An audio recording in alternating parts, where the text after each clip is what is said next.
नमस्कार दोस्तों, कैसे हैं आप लोग। मैं उम्मीद करता हूं कि आप लोग बहुत अच्छे होंगे। दोस्तों, आप लोग को बताना चाहता हूं कि हमारे देश के अगर प्रधानमंत्री जी अलग देशों में जाते हैं तो सबसे साइड में खड़े होते हैं, लेकिन दिखाया क्या जाता है, हमारे देश की मीडिया जो है वो दिखाती है कि सबसे पहले खड़े हैं हमारे देश के प्रधानमंत्री। लेकिन आप लोग को बताना चाहता हूं कि इसके साथ साथ गुजरात में चुनाव चल रहा है और गुजरात के दौरे पे माननीय प्रधानमंत्री नरेंद्र मोदी जी गए थे। वहाँ गुजरात में दरअसल आपको बता दूं कि वो जाते हैं किसी स्कूल में, लेकिन वो स्कूल नहीं होता है, वो किसी का ऑफिस होता है और उस ऑफिस में बेंच रख दी जाती है, वहाँ ब्लैक बोर्ड लगा दिया जाता है और कुछ बच्चों को बैठा दिया जाता है। उस बच्चों के बीच में माननीय प्रधानमंत्री जी को बैठा दिया जाता है और दर्शा ये दिया जाता है, लोगों को सूचना ये दी जाती है कि माननीय प्रधानमंत्री जी गुजरात के स्कूलों में गए थे। ये हमारे देश की मीडिया दिखाने में लग जाती है। लेकिन दरअसल आपको बता दूं कि वो जो मकान रहता है वो किसी वीआईपी आदमी का रहता है, वो किसी वीआईपी का ऑफिस रहता है, जिसमें आपको बता दूं कि तमाम तरीके से वहाँ लग्जरी लाइट से लेके हर कोई चीज़ें उस ऑफिस में लगी हुई है और उसके साथ साथ दरवाजे की खिड़कियाँ देख लो।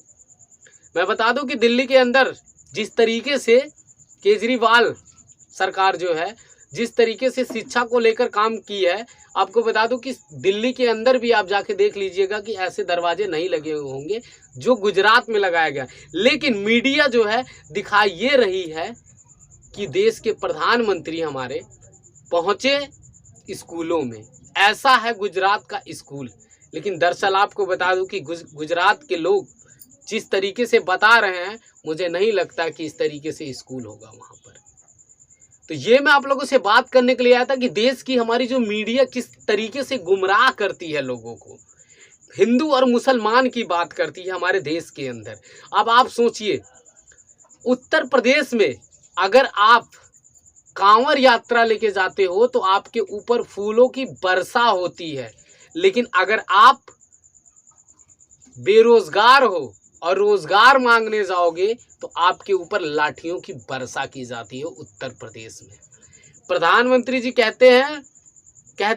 थे पहले, बोले थे 5 करोड़ रोजगार देंगे, 2 साल में 2 करोड़ नौकरियां मिलेंगी, 1 भी करोड़ नहीं मिला।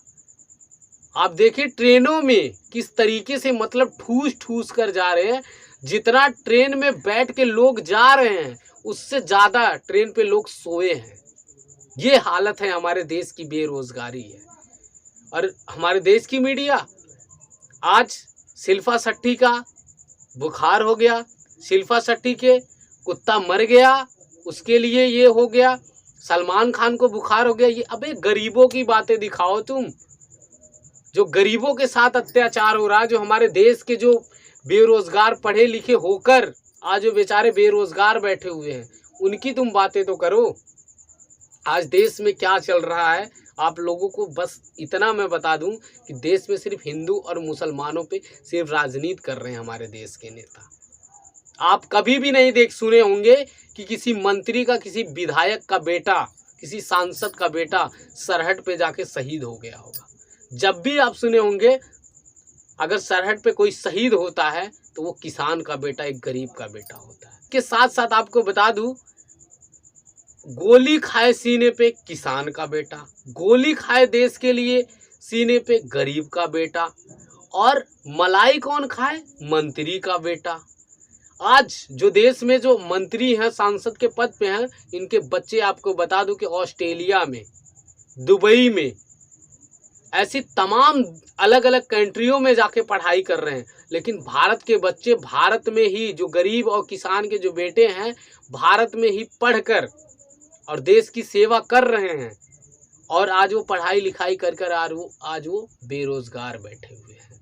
और देश की मीडिया जो है सिर्फ नेताओं के पीछे पड़ी है, नेताओं का गुणगान गा रही है। अलग देश के लोग चांद पे जाने की बात कर रहे हैं और हमारे भारतवर्ष के लोग सिर्फ हिंदू और मुसलमान की राजनीति कर रहे हैं। तो ये मैं आप लोगों से बात करने के लिए आया था कि देश की मीडिया किस तरीके से गुमराह में डालती है। और आप लोग को ये भी पता चल गया होगा उस तस्वीर के दौरान कि वो स्कूल है क्या किसी चीज़ का ऑफिस है। तो ये मैं आप लोगों से बात करने के लिए आया था। आप सभी को मेरा जय भीम। अगर आप मेरे चैनल पे नए हैं तो आप मेरे चैनल को जरूर सब्सक्राइब करें, लाइक करें और कमेंट करना ना